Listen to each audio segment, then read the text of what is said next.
The memory of it still hits me hard. It wasn't some glaring, scandalous argracial. Nothing that jumped out and slapped me in the face. It was more of a gradual, gnawing feeling, like an itch creeping up that something wasn't right.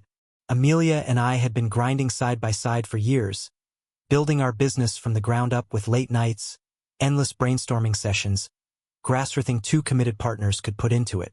She was my teammate through it all, and I truly belly-graced we were in sync. But recently, it was as if we drifted onto different wavelengths. She was still at all the meetings, still wore that spark when Gracer she discussed numbers, but I'd catch this look in her eyes like her mind was elsewhere.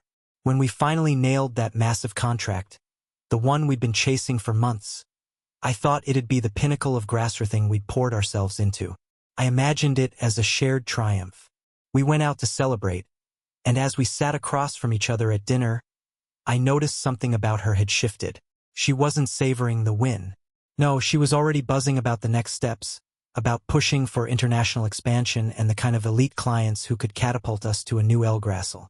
"We're almost there, Ethan," she kept saying, her eyes fixed on some distant vision. "Think about it.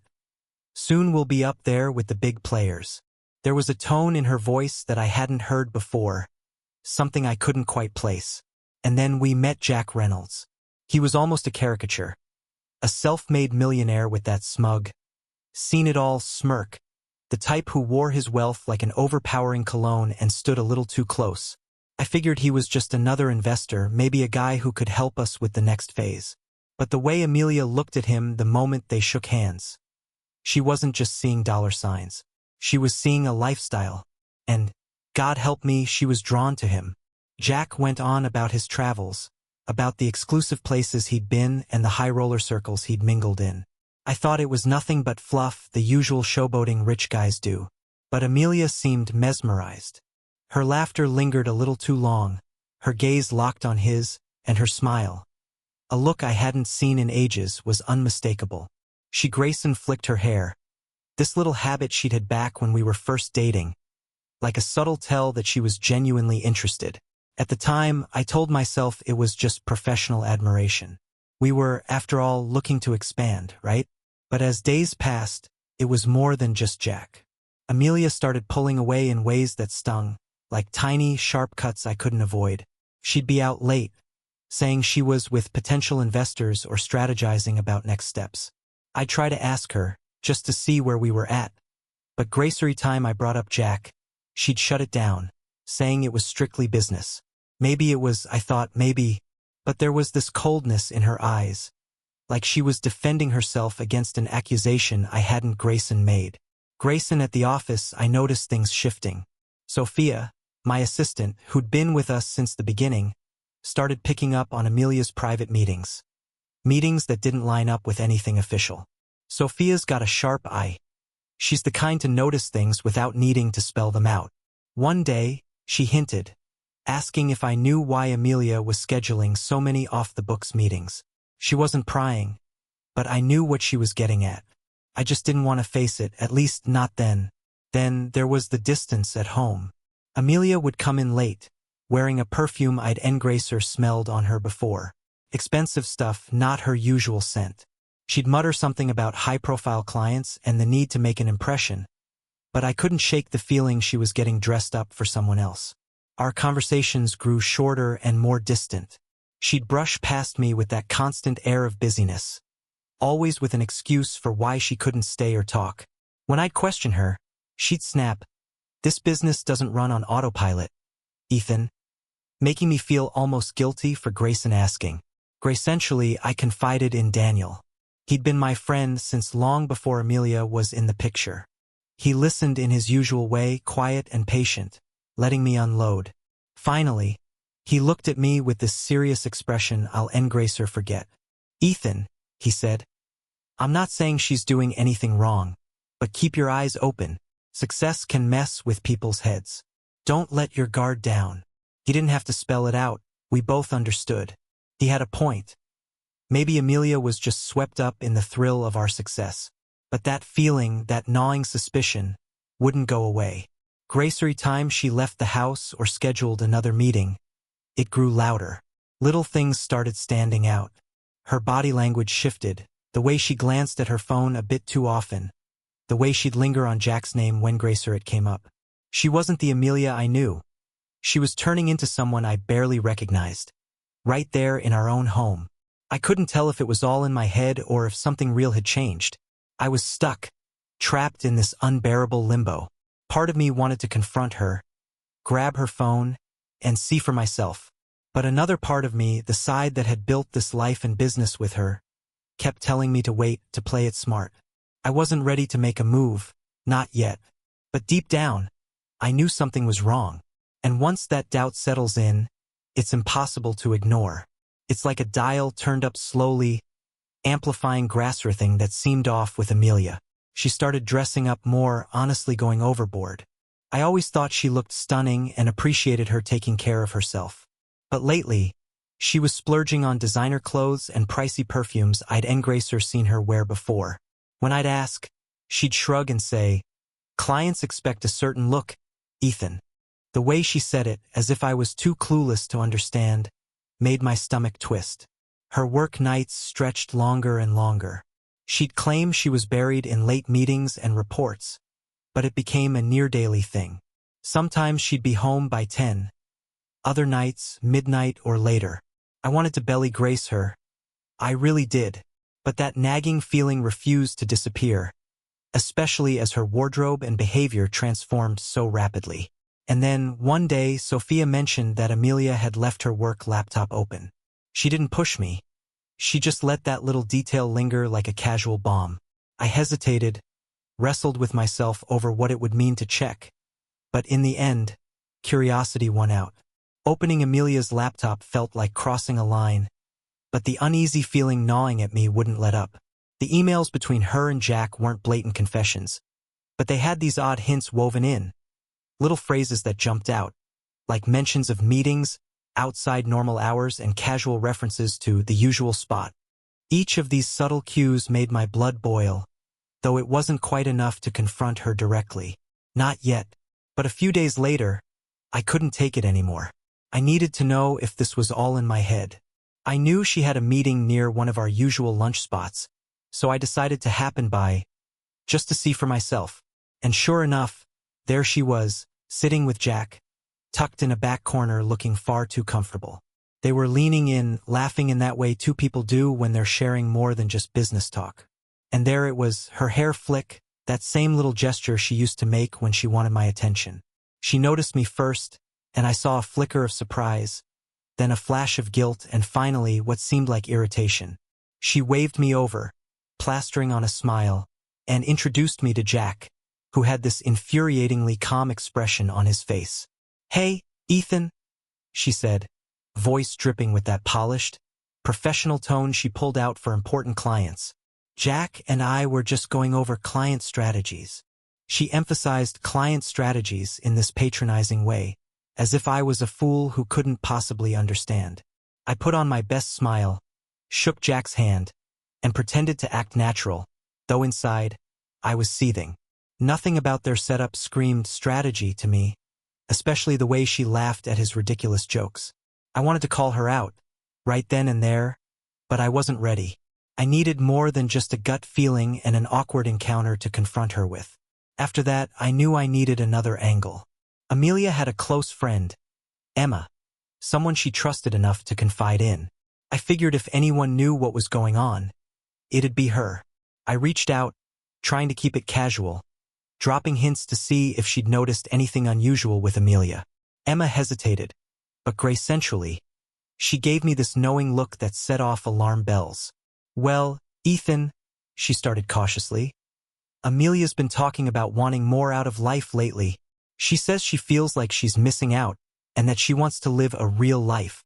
She lowered her voice, glancing at me almost apologetically. "She's been mentioning people she's been meeting, especially Jack.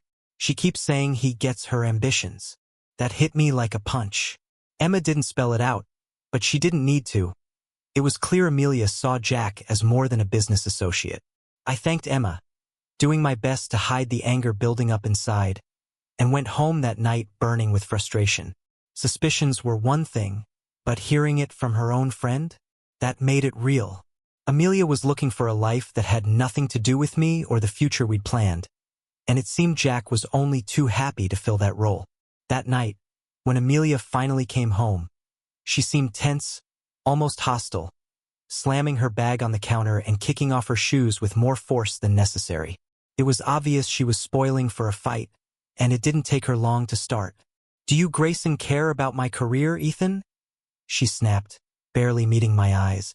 "Sometimes I feel like you don't understand what it takes to succeed. You just want to stay comfortable. But I need more. More," I repeated, trying to keep my voice steady. "What exactly do you need, Amelia? More late nights with Jack? More excuses?" She rolled her eyes, exasperated, like I was too thick to grasp something obvious. "Oh, don't start with that. It's business, Ethan. Not grassrooting revolves around you. Do you think I'm doing this for fun?" I swallowed back my anger and asked, "Are you sure it's just business? Because it doesn't look that way, Amelia. You're out grocery night, spending money on clothes and perfume that have nothing to do with work. If it's not about you, then what's it about?" She laughed. A cold, bitter laugh that twisted something inside me. "Unbelievable. You really think I'm that shallow? I'm doing this for us, Ethan, for the future. Maybe if you supported me instead of throwing around accusations, you'd understand." The argument spiraled, words flying back and forth until she finally stormed off to the bedroom, leaving me alone with the realization that a wall had come up between us. A wall that had been building for weeks, maybe months. That night, I felt like the fool, the guy who thought he had a partner in life and business but now barely recognized the woman he'd built this life with. And as much as I wanted to belly Grace, she was simply caught up in her ambitions. I knew better. This wasn't about the business. This was about her, about some hunger she had for something beyond us. I wasn't ready to call it quits, not yet, but I was done being blind. I don't know why she left her phone on the counter that night, whether she was getting careless or just assumed I was too trusting to check it. But there it was, buzzing away with a message notification. I'd heard that tone 100 times before, but this time, something inside me snapped. I needed to see. I picked up her phone, glancing at the screen. It was from Jack. The message was short, straight to the point, saying how much he'd enjoyed their last meeting at the hotel and how he was looking forward to the next one. My hand went ice cold. This was the confirmation I dreaded. She'd left the phone unlocked, and I scrolled back through their messages, finding more than I'd bargained for. Exchanges about dinners, meetings, things they hadn't discussed in a long time. I wanted to confront her right then and there, but I knew it wouldn't be enough. She'd find a way to spin it, make it sound like some innocent networking effort. No, I needed something she couldn't wiggle out of, and I knew just the person who could help me get it. The next day, I pulled Sophia aside. She'd been with us since the early days, and if anyone could help, it was her. I laid it all out. The late nights, the lunches with Jack, the message I'd found. She didn't look surprised. Sophia had noticed the change in Amelia too. She agreed to keep an eye on things, to discreetly monitor Amelia's meetings and check her email when Gracer possible. She'd Grayson spotted Amelia getting tickets to high-end Graysons, ones I hadn't heard a word about. With Sophia's help, I started piecing together the real picture. Amelia might have thought she was careful, but she wasn't as CL Gracer as she thought. Her private meetings and exclusive Graysons were becoming more frequent, and those tickets? They were for places Jack seemed to frequent as well. I was beginning to see it for what it was. A cruel, elaborate game. One where I was kept on the sidelines watching her flaunt a life that had nothing to do with us, with our dreams or our future. I needed more than just a few photos or gut feelings. I needed hard proof, something undeniable that would give me the upper hand to put an end to Amelia's charade. That's when I reached out to a private investigator Daniel had once mentioned. The guy didn't pry, he just nodded, took down the details, and got to work. Over the next few weeks, he tracked Amelia to fancy restaurants, private parties, and sure enough, one hotel after another. Each time, Jack was there, playing the part, laughing, leaning in, as though he'd been cast in some twisted role in her life. When the photos came back, my stomach twisted. There was Amelia, dressed to impress, looking happier than she'd been in years. wrapped around a man who wasn't me. They weren't hiding it either. In some of the shots, they were holding hands, leaning in close, sharing the kind of glances I hadn't seen from her in far too long. I'd had enough. I wasn't going to keep playing the part of the devoted, oblivious husband while she led a double life. So, that Graysoning, when she walked through the door, I told her we needed to talk. She looked at me, a flicker of suspicion crossing her face as if she was trying to read how much I knew. "What's this about Ethan?" she asked, attempting a casual tone, but I saw the tension in her jaw. "I know about you and Jack," I said, keeping my voice steady, calm, but firm. "I know about the hotels, the meetings, the messages. I've seen the photos, Amelia. Don't Grayson try to lie." Her face went pale, then flushed with color as she let out a breath and crossed her arms, meeting my gaze with defiance. "And what if I did?" she said, her tone cold, almost dismissive. "Can you blame me? I've been trapped in this small, predictable life for years, Ethan. Did you really think a couple of business contracts and a cozy office were all I Gracer wanted?" Her words hit me hard, but I held it together. "I thought we were building something together, Amelia. I thought we were on the same page. But clearly, you've been chasing your own fantasy, one that involves a guy with a fat bank account." She laughed bitterly, shaking her head. "It's not just about money, Ethan.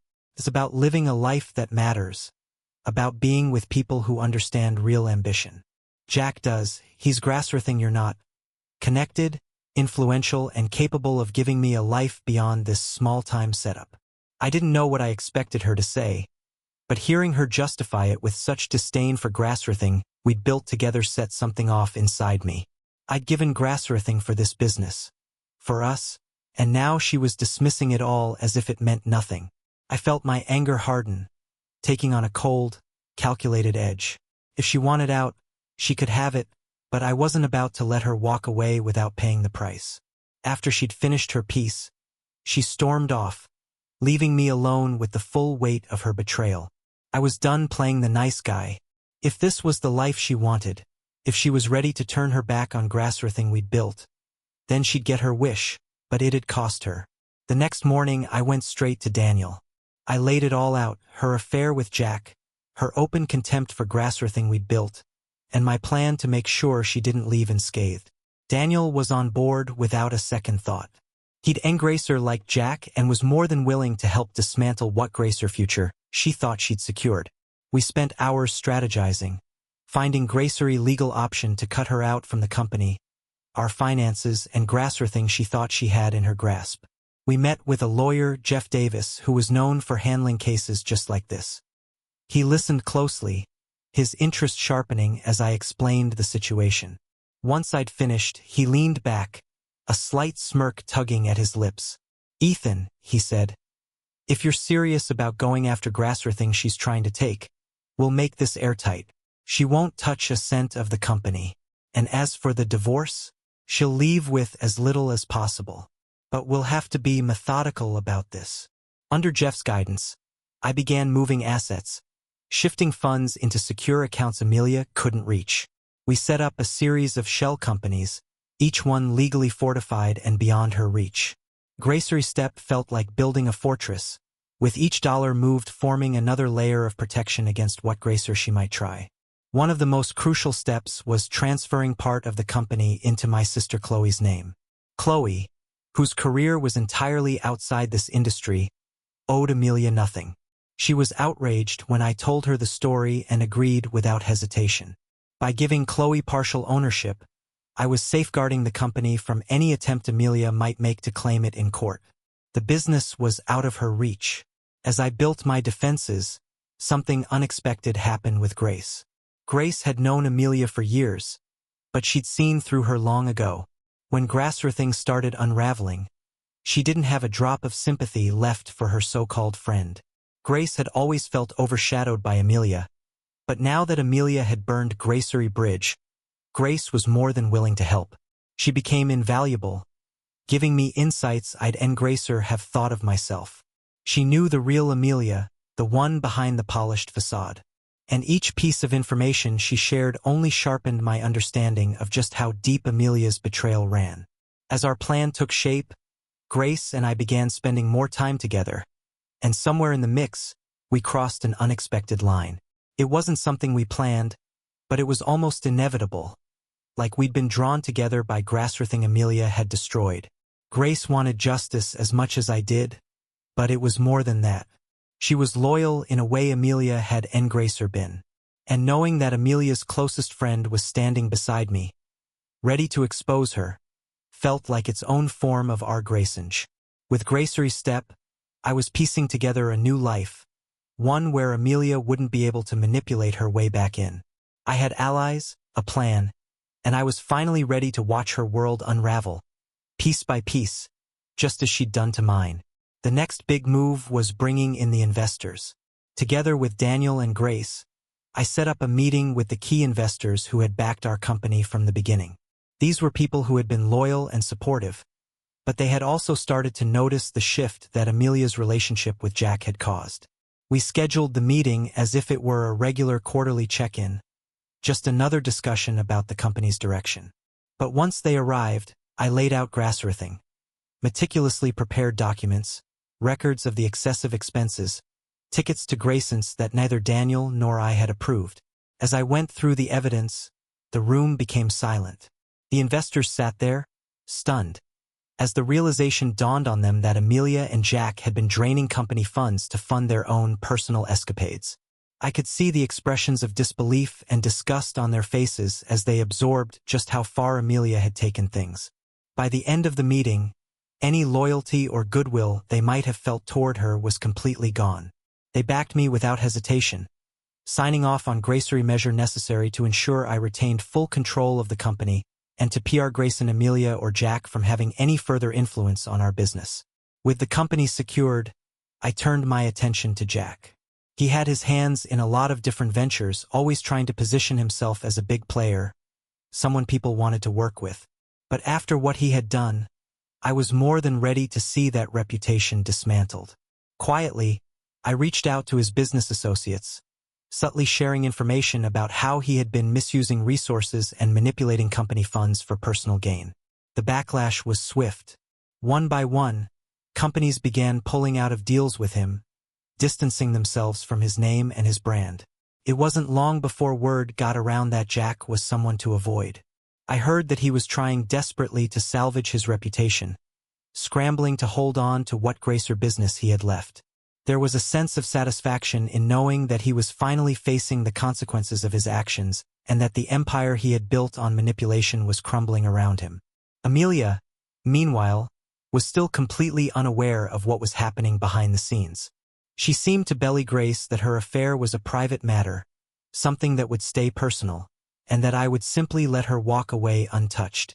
She didn't realize that I had already taken steps to move the company out of her reach, or that her supposed close friend Grace was now standing firmly in my corner. She didn't see the walls closing in, didn't understand that the damage had already begun. And with each step of the plan, I felt the weight of her betrayal lifting off my shoulders, replaced by a renewed sense of control and direction. Finally, the day arrived for the last stage of the plan. Grassrooting had been set up perfectly, the invitations, the agenda, Grayson the catering.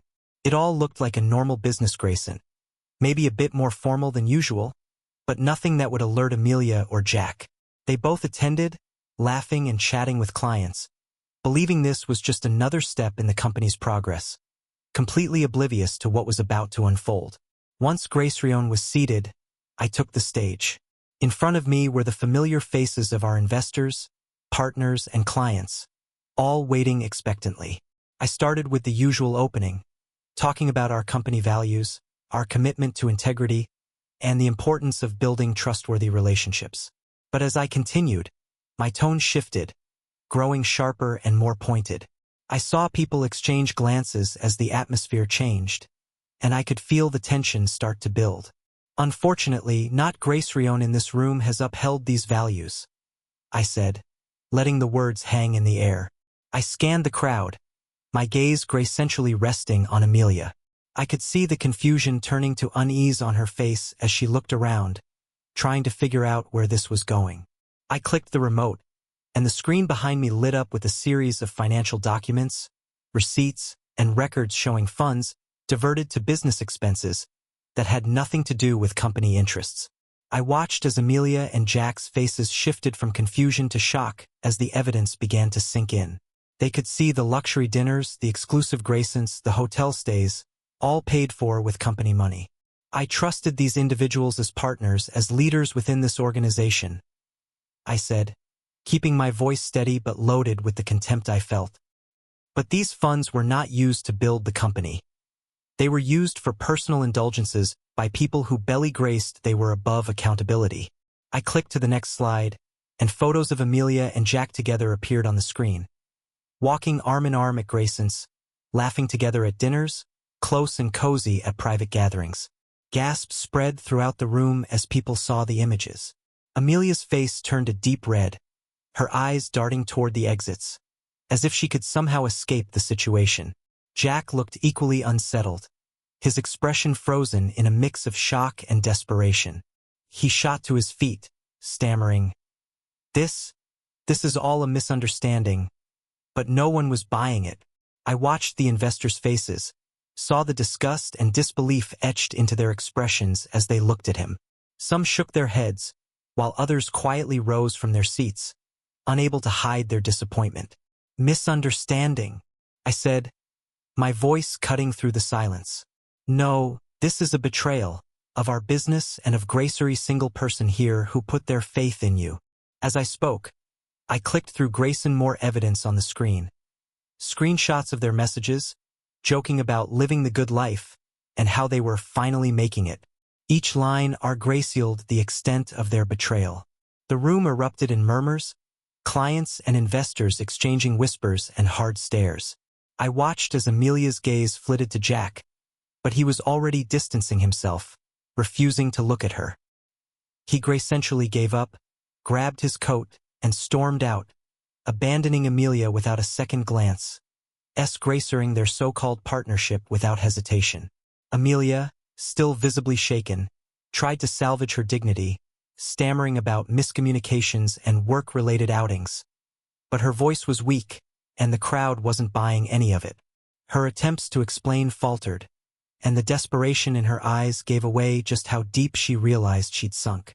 For the first time, she was forced to confront the consequences of her actions publicly, to watch her life's facade collapse in front of Gracery. It was a brutal unraveling, the reality of her choices laid bare for all to see. And as I watched her, stranded in the middle of the wreckage she had created, I knew she finally understood the full weight of her betrayal. She was reaping exactly what she'd sown, and there was no escape. Once the room finally quieted, I took the mic one last time. Effective immediately, I announced, Amelia and Jack are no longer associated with this company. With the support of our legal team and the full backing of our investors, they will be removed from any involvement in our operations. Daniel stood beside me, arms crossed, a subtle, satisfied look on his face. We had made sure Amelia wouldn't just lose her position here. She'd be left with nothing. All the things she and Jack had schemed and dreamed up together were now ashes. When the meeting concluded, Amelia was left standing alone. Gracery trace of her once confident, conniving self seemed to have crumbled, and she scanned the room as though looking for an ally, but Gracery's familiar face turned away. In that moment, I think she truly understood that it was all gone. Her reputation, her career, the company, and the fantasy life she'd chosen over our marriage.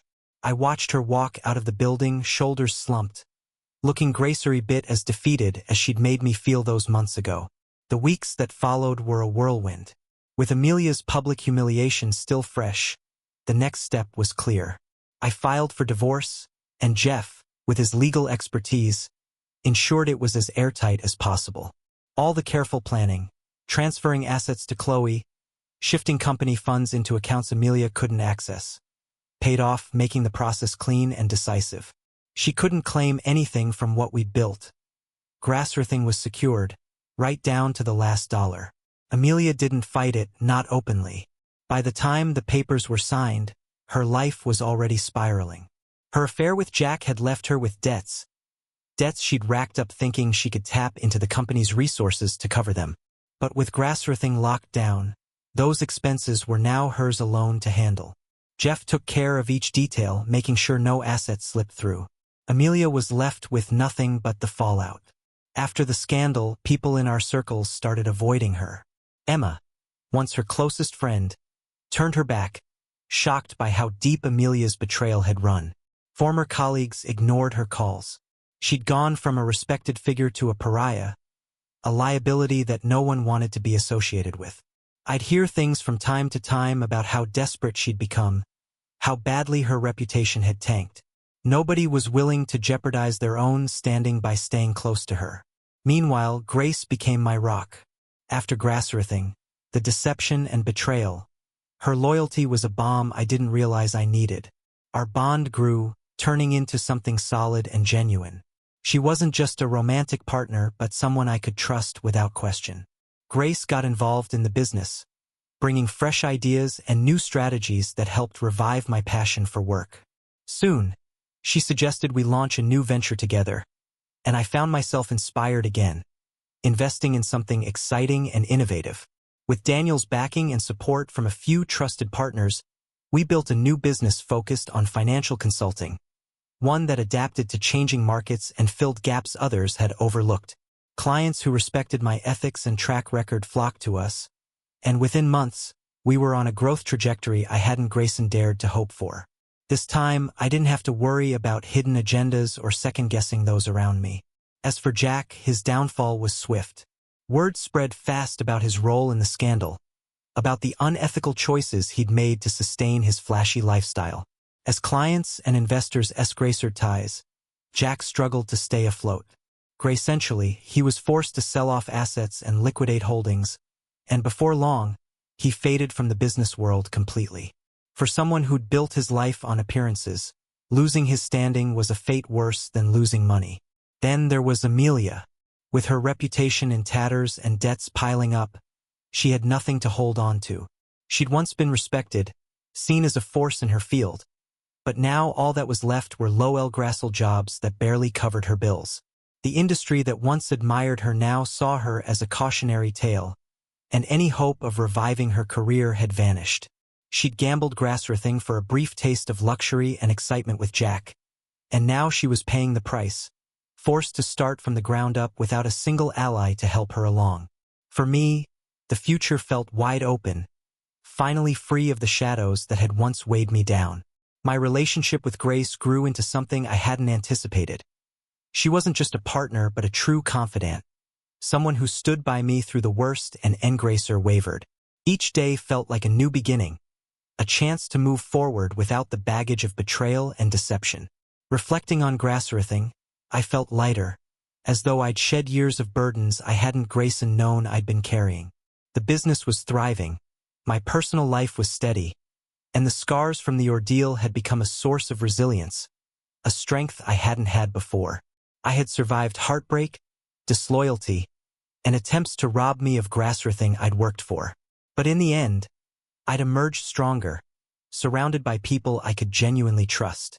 Amelia's story, Haugracer, took a different turn. She was left to pick up the pieces of a life she'd broken, confronted with the reality that she'd traded stability and love for a fantasy that was nothing but an illusion. She'd lost Grasserthing, and that knowledge, that loneliness and regret, was now hers to live with. But me, I was finally looking forward, leaving the past exactly where it belonged, behind me.